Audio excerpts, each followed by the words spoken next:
स्वच्छता के बाद जन भागीदारी की भावना, पार्टिसिपेटिव स्पिरिट आज एक और क्षेत्र में तेजी से बढ़ रही है और वह है जल संरक्षण। जल संरक्षण के लिए कई व्यापक और इनोवेटिव प्रयास देश के हर कोने में चल रहे हैं। मुझे यह कहते हुए बहुत खुशी हो रही है कि पिछले मानसून के समय शुरू किया गया जल शक्ति अभियान जन भागीदारी से अत्यधिक सफलता की ओर आगे बढ़ रहा है।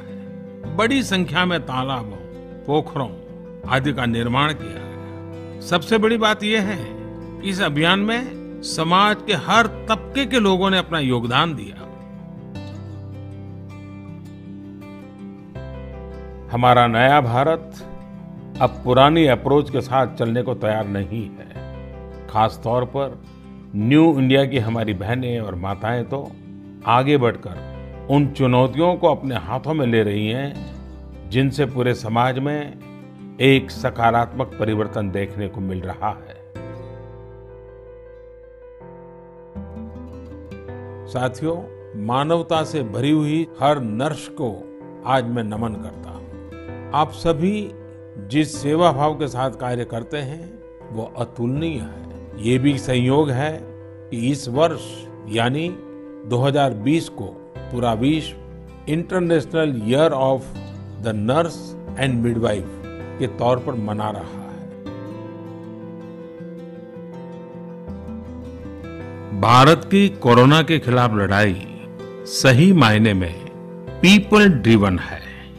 भारत में कोरोना के खिलाफ लड़ाई जनता लड़ रही है, आप लड़ रहे हैं। जनता के साथ मिलकर शासन प्रशासन लड़ रहा है। भारत जैसा विशाल देश जो विकास के लिए प्रयत्नशील है, गरीबी से निर्णायक लड़ाई लड़ रहा है। उसके पास कोरोना से लड़ने और जीतने का यही एक तरीका है। और हम भाग्यशाली हैं कि आज पूरा देश का हर नागरिक जन जन इस लड़ाई का सिपाही है, लड़ाई का नेतृत्व कर रहा है।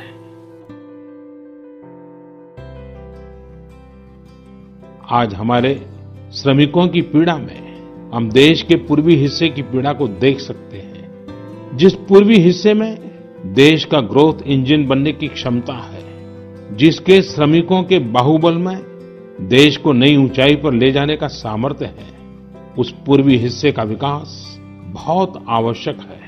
पूर्वी भारत के विकास से ही देश का संतुलित आर्थिक विकास संभव है। कोई भी मिशन पीपल्स पार्टिसिपेशन, जन भागीदारी के बिना पूरा नहीं हो सकता, सफल नहीं हो सकता।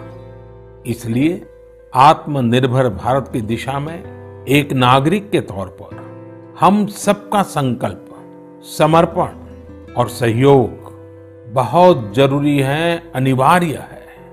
आप लोकल खरीदेंगे, लोकल के लिए वोकल होंगे तो समझिए आप देश को मजबूत करने में अपनी भूमिका निभा रहे हैं।